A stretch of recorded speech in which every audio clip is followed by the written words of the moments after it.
राम राम. अबीज होममध्ये आपले खूप खूप स्वागत आहे. आज आपण आमरस कसा बनवायचा याच्या दोन सोप्या पद्धती पाहणार आहोत. पारंपरिक पद्धतीने आंबे पिळून व मिक्सरमध्ये फिरवून आधुनिक पद्धतीने. व्हिडिओ स्किप न करता पूर्ण पहा. आवडल्यास लाईक करायला विसरू नका. तर आधी आपण पारंपरिक पद्धतीने आमरस करू. त्यासाठी कुठलाही आंबा घेतला तरी चालेल. तर इथे मी 2 किलो आंबे धुवून तासभर पाण्यात भिजत ठेवलेले आहे.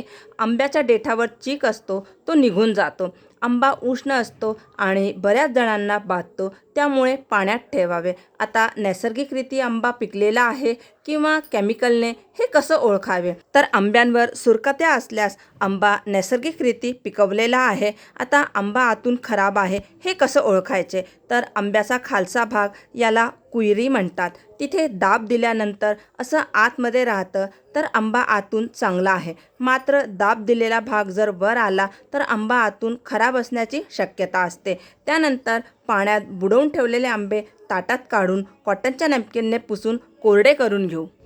तर पारंपरिक पद्धतीमध्ये आंबे पिळून रस केला जातो. तर आंब्याच्या देठावर अंगठा ठेवू व अशा प्रकारे गोल गोल करून आंबा पिळत जायचा आहे. आंबा हलक्या हाताने पिळावा. जोर देऊन पिळला तर आंबा फुटण्याची शक्यता असते. आता जिथे आंबा कडक असेल तिथे अंगठ्याने दाब देऊ व मऊ करून घेऊ. बघा, आंबा मऊ झाला आहे. अशाच प्रकारे आपण सगळे आंबे पिळून घेऊ. आता आंबा व्यवस्थित पिळला गेला किंवा नाही हे कसं ओळखायचं? तर पूर्वी आपण जेव्हा आंबे घेतले होते ते कडक होते आणि आंबा पिळल्यानंतर अशा प्रकारे मऊ मऊ असा लुसलुशीत आंबा आपल्याला हातात घेतल्यावर वाटेल, म्हणजे आपला आंबा व्यवस्थित पिळला गेलेला. तर इथे सगळे आंबे आपले पिळून झालेले आहे. आमरससाठी पातेलं घेतलेलं आहे. आंब्याचं देठ काढून आंब्याचा पल्प काढून घेऊ. सालांमधील पल्प पण जितकं आपल्याला काढता येईल तेवढं काढून घेऊ आणि सालं आपण एकीकडे ठेवू. अशाच प्रकारे सगळ्या आंब्यांचा रस काढून घेऊ. सगळे आंबे पिळून झाल्यानंतर कोई मोकळ्या करून घेऊ. चमच्याच्या मदतीने कोईच्या वरचा गर काढून घेऊ. याच प्रकारे सालांवर पण गर आहे तो देखील काढून घेऊ. चुकून सुद्धा आपल्याला कोई व सालं पाण्याने धुवून ते रसामध्ये पाणी मिक्स नाही करायचं, त्यामुळे रस काळ्या पडण्याची शक्यता असते. रस एकसारखा करून घेऊ. आता यामध्ये घालूया साखर. तर आंबे कितपत गोड आहे त्यानुसार साखरेचे प्रमाण कमी किंवा जास्त करावे व मिक्स करून घेऊ. रवीने आमरस घोटून घेऊ, म्हणजे आमरस एकसारखा होईल. तर पारंपरिक पद्धतीने आमरस बनून तयार आहे. आता दुसऱ्या पद्धतीने म्हणजे आधुनिक पद्धतीने मिक्सरमधून आमरस करण्यासाठी 4 आंबे तासभर पाण्यात भिजत ठेवले आहे. आंबे पुसून कॉटनच्या नॅपकिनने कोरडे करून घेऊ. मिक्सरमधून आमरस करण्यासाठी आंब्याचे सालं काढून आपल्याला आंब्याच्या फोडी करून घ्यायच्या आहे.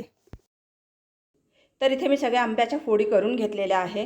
आमरससाठी इथे आपल्याला लागणार आहे आंब्याच्या फोडी, दूध आणि साखर. साखरेचे प्रमाण तुम्ही आंबा कितपत गोड आहे त्यानुसार कमी किंवा जास्त करू शकतात.